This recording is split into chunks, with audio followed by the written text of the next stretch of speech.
შაივაზიანი ახალქალაქი 85 კილო გუშინ საჯაიამ დაამარცხა ჰეიდარ ახმადზადე მეორე რაუნდში და აივაზიანმა მოუგო ედვინ დრუტელს სამი მძიმე ბრძოლა გადაიტანა აივაზიანმა ჯერ დაამარცხა თუმცა გუშინ დაამარცხა ედვინ დრუტელი 4-1 შემდეგ გუშინ წინ მოუგო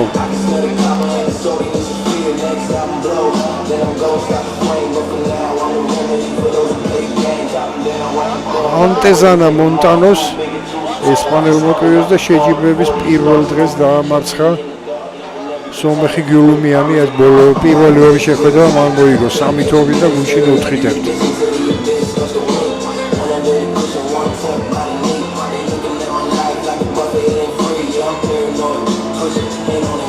85 კილოში ჩვენ საქართველოს ჩემპიონი იყო ზურაბ ბობოვაძე, ამ წამის ლიდერი ის არის ევროპის ჩემპიონატების პრიზიორია რამდენჯერმე. თუმცა ის ამ ტურნირს სწორებს. საჯაია მეორე იყო საქართველოს ლევანდელ ჩემპიონატზე და შარშან მეორე იყო ასევე არტუშ აივაზიანი, როგორც 75 კილოში მხეცაძესთან წააგო მან ფინალი. რეფერი ასიფ მამედოვი, აზერბაიჯანი.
საჯაია ხო ბევრად ხო მაღალია აივაზიან საჯაია ესეთი ახლოდან მებრძოლი არის ძალიან აგრესიული არ იღლება სამი რაუნდი შეუძლია შეტევაში გაატაროს აივაზიანის ამოცანა იქნება ახლოს არ მიუშას ალბათ და შორიდან ქულები დააიღოს რასაც აკეთებს კიდევ ჯერჯერობით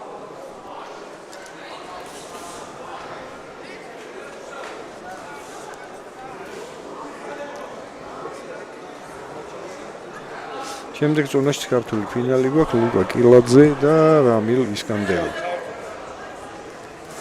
და შემდეგ ბოლო ისეთი კიდევ ერთი კომბინაცია დენის კუკუ, რუმინეთი და საფდარ მამედზადე აზერბაიჯანი.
უფრო ენერგიული იყო გუშინ რომ მეტოქესთან აშკარად ქიმია.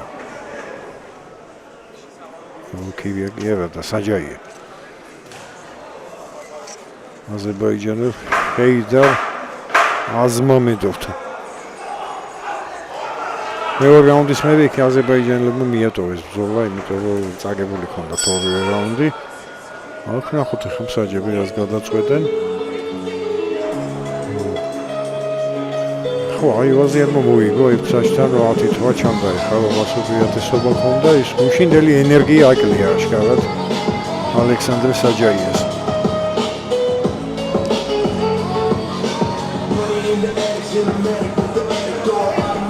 ამ ზონაში ვინყოფ ჩვენ ბრინჯაოს ფიზიოვები, ეს ჰეიდარ აზმამედოვი და ედვინ დროტელი ლიტოვა.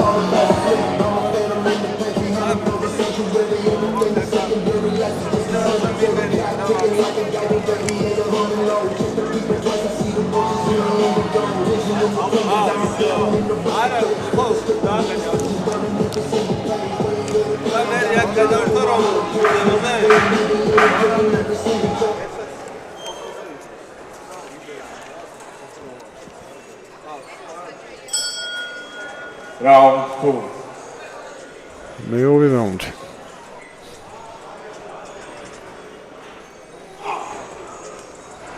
გვეცათ უნდა მოუმატოს საჯაიამ. მუსიმალში რომელიც ძალიან დიდი სხვაობაა. თქონდა გუშინას თავისი მაღალი მეტოქი ხავდა საჯაიას, მაგრამ ამდენად არა და იმას იოლად მოუგო.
აბსოლუტურად იგივე სურათია მეორე რაუნდში, 10 თვა აღარ იქნება ალბათ, მაგრამ ამასაც იგებს აივაზიანი, აი თუ ხდება შემჩნევა მსაჯს. აი ეს მაგაფრთხილება მაგ შეიძლება წყალში შეგიყავს ყველაფერი, იმიტომ რომ ენერგია საკმარისად აქვს საჯაიას და შეუძლია შეუტიოს. პირველი რაუნდიდან მესამე რაუნდის ბოლო უბრალოდ არ აზრობს აივაზიანი ამის შანს. სულ ასრებს შეტევის დაწყებას, ხა ის დარტყმებიდან უმეტესობა არ არის ზუსტი იგივეა საჯაია, მაგრამ შეტევაში წასვლის საშუალება აღარ ეძლევა.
აღარ არის აივაზიანს აქვს დიდი უპირატესობა ორი რაუნდის ჯამში.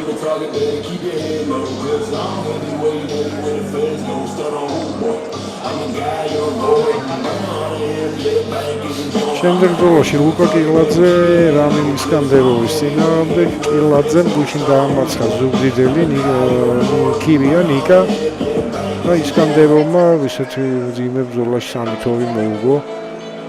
3-2 ლიტოվել დაუმანტოს ვილკას.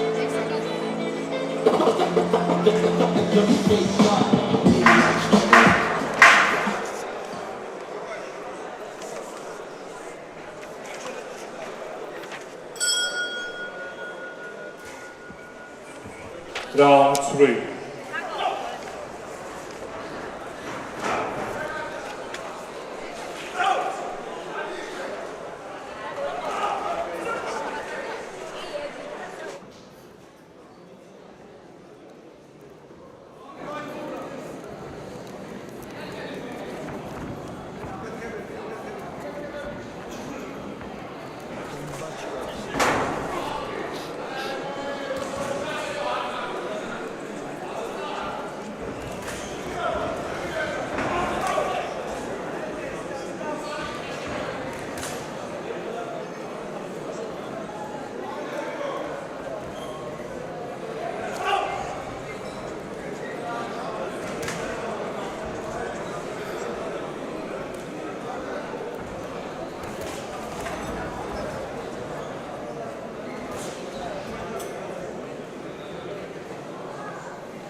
კაცი იგივე სურათია, ზოგადად ისეთი ნაკლები ინტენსივობა, მესამე რაუნდში უფრო ფრთხილად არის. აივაზიან პრინციპში ფრთხილად იყო მთელი ამ ბრძოლის განმავლობაში, არაფრის გაკეთების საშუალება მეტოქის არ მისცა. შემდეგ დგომით შეიცვალა. მოატყა ხელთათმანებში.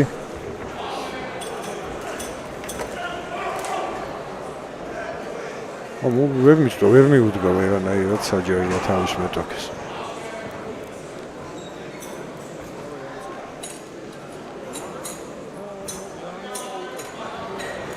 Serios მოძრაობს ვინგზე აივაზიანი. აი.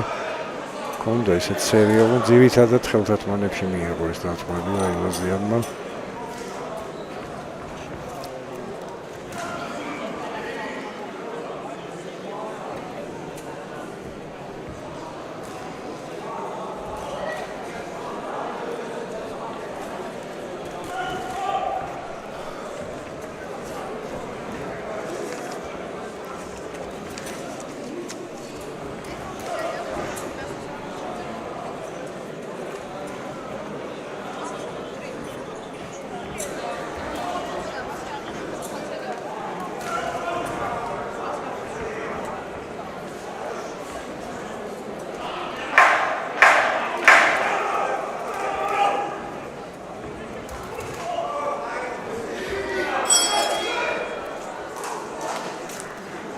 დასრულდა ეს ბრძოლა. თავიდან ბოლომდე აბსოლუტურად ერთი და იგივე სურათი იყო. არტუშ აივაზიანი ახალქალაქელი ხდება ანგაკი კაკაოვიძის სახელობის ტურნირის ჩემპიონი. მეორე ადგილზე გადის ალექსანდრე ქირია და მესამეზე ჰეიდარ აზმამედოვი და ედვინ დრუტელი ლიტოვა. შემდეგი ბრძოლა არის ლუკა კილაძესა და რამილ ისკანდეროს შორის. უშენ კილაძე მოუგო გითხარით ნიკა ქირიას 5-0, ისკანდეროვმა მოუგო 3-2 დაუმანტას ლირიკას და მათ მძიმე ბრძოლები ჰქონდათ მეოთხე ფინალში. კილაძემ 3-2 გადაძალა საულ სამადოვი და ოფიციალურად გამოცხადება ჩემპიონი. 5-0 არტუშ აივაზიანი საქართველოს ახალქალაქი და ისკანდეროვმა მოკლედ ორივე ბრძოლა 3-2 მოიგო. მეოთხე ფინალში მან დაამარცხა ჩვენი ილია ქუხიმა. ეხლა ისინი ერთმანეთის წინაშე წარდგებიან. ლუკა ქირია და დაუმანტას ვილკასი მიიღებენ 90 კილოგრამამდე წონაში ბრინჯაოს მედალს. შემდეგი წონის ამბებს გიყვებით ეხლა მე.